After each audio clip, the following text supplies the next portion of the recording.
The scent of rain always brings her back. Not the woman I married, not entirely. It's a ghost of her, a shimmer of laughter I haven't heard in months. I find myself replaying moments, searching for cracks in the facade. A late night at the office, a forgotten phone call, a subtle shift in her gaze. It's foolish, I know. Paranoia is a corrosive thing, eating away at the foundations of a life built on trust. But the silence in this house is deafening. It used to be filled with her humming, with the clatter of dishes, with the easy rhythm of our shared existence. Now, it's just emptiness. This photograph, this frozen moment of happiness, feels like a cruel mockery. A reminder of what we've lost, or perhaps, what I never truly had. I keep asking myself, where did she go? And more importantly, who did she become? The locket is an heirloom, a gift from her grandmother. She always wore it close to her heart, a symbol of family and tradition. But the photograph inside, that's a different story. He's a stranger to me, someone she never mentioned, someone who seems to have vanished from her life years ago. I found it tucked away in a jewelry box, hidden beneath layers of other trinkets. A sudden, sharp pang of something I can't quite name, jealousy, perhaps, or simply a profound sense of betrayal, shot through me. It's a whisper of a past life, a life she kept carefully concealed. A life that now feels more real than the one we share. The weight of the locket in my hand is surprisingly heavy, a physical manifestation of the secrets she's been carrying. I used to find solace in the city's energy, in the anonymity of the crowds. Now, it just feels like a vast, indifferent landscape. Each light represents a life, a story, a connection. And I feel utterly disconnected from them all. I walk through our house, a stranger in my own home. The objects that once held meaning, the paintings, the furniture, the photographs, now feel hollow and empty. They're just reminders of a life that's slipping away. I try to rationalize it, to find a logical explanation for her behavior. But there's no logic in love, only emotion. And right now, my emotions are a tangled mess of anger, sadness, and confusion. The text message arrived at 3 a.m. No name, just a location, the Blue Moon, a bar we haven't been to in years. A chill ran down my spine. It wasn't the message itself, but the way it was written, the urgency in the tone. It felt secretive. I tried to dismiss it as a mistake, a wrong number.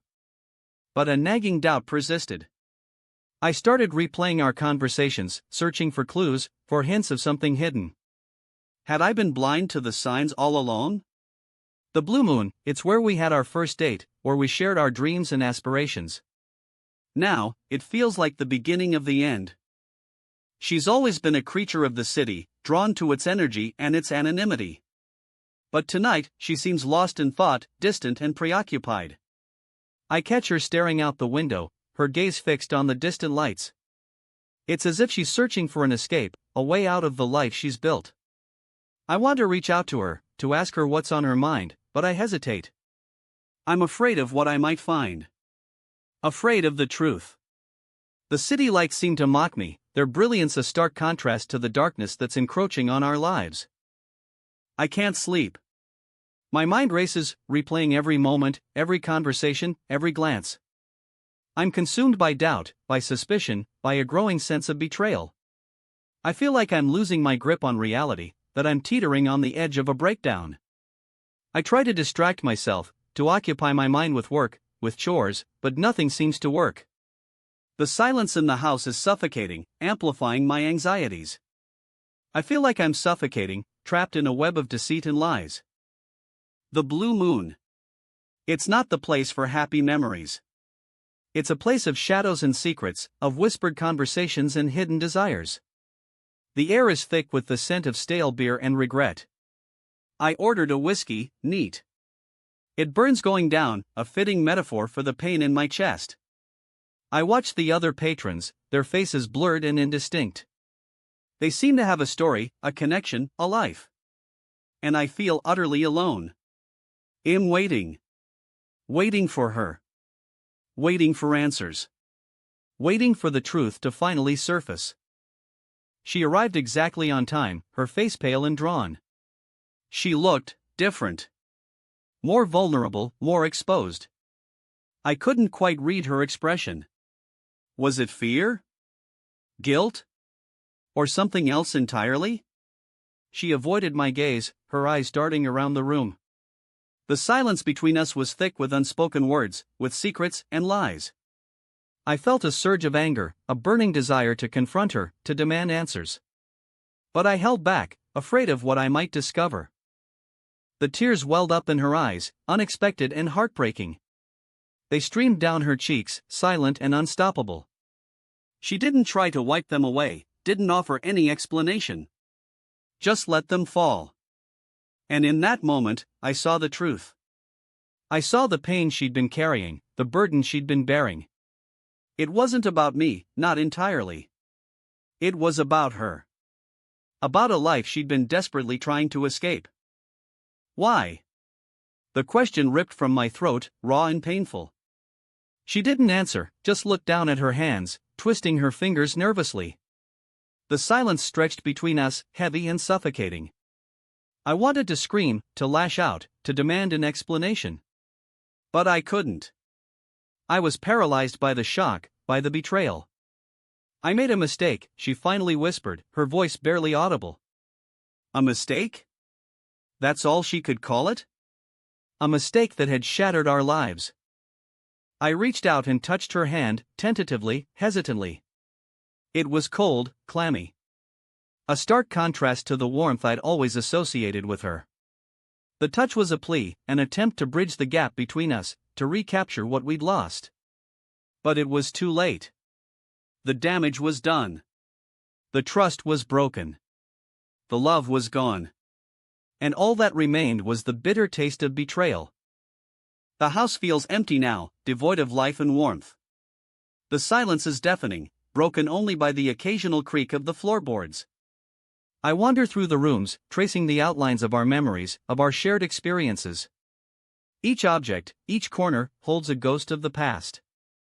It's a painful reminder of what we once had, of what we've lost. I can't bring myself to touch anything, afraid of disrupting the fragile peace. I come here to the beach to escape the silence, to find some solace in the vastness of the ocean. But it's no use. The waves crashing against the shore echo the turmoil in my heart. The ocean is a constant reminder of the endless possibilities, the paths not taken.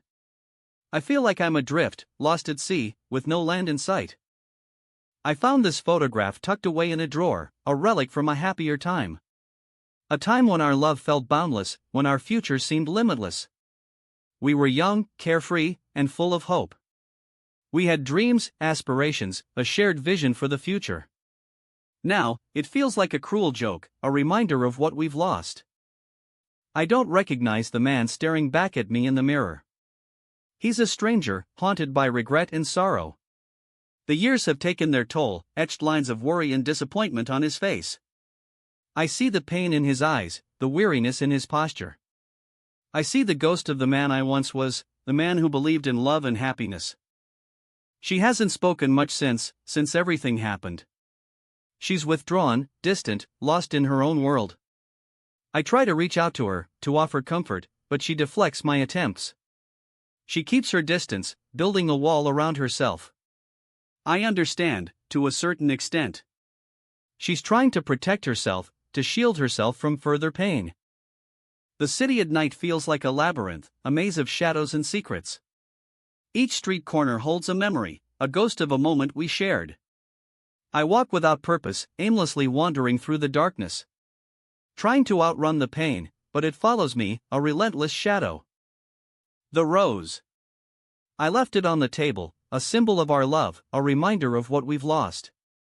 Now, it's wilting, decaying, a testament to the fragility of beauty and happiness. It's a poignant metaphor for our relationship, a reminder that even the strongest love can wither and die. I hold the photograph close, tracing the outline of her face with my fingertips. I remember the way she smiled, the way she laughed, the way she looked at me. It's like looking into a different world, a world where everything was right, where everything was perfect. A world that no longer exists. The rain mirrors my mood, a constant downpour of sadness and regret. I stand at the window, watching the city lights blur and fade. Each drop of rain feels like a tear, a reminder of the pain I'm carrying.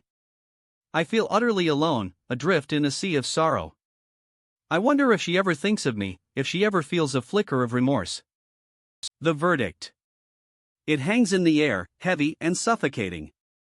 The words echo in my mind, a constant reminder of my failure. I lost everything, my wife, my home, my reputation. I'm left with nothing but regret and sorrow. I look out at the faces in the courtroom, and I see judgment, condemnation, and pity. But I don't want their pity. I just want it to be over. The sun sets, casting long shadows across the landscape. I walk away from the house, from the life I once knew. There's no going back. The past is gone, the future uncertain. I'm alone, adrift, with no destination in sight. But I'll keep walking, keep moving forward, even if I don't know where I'm going. Because even in the darkness, there's still a glimmer of hope.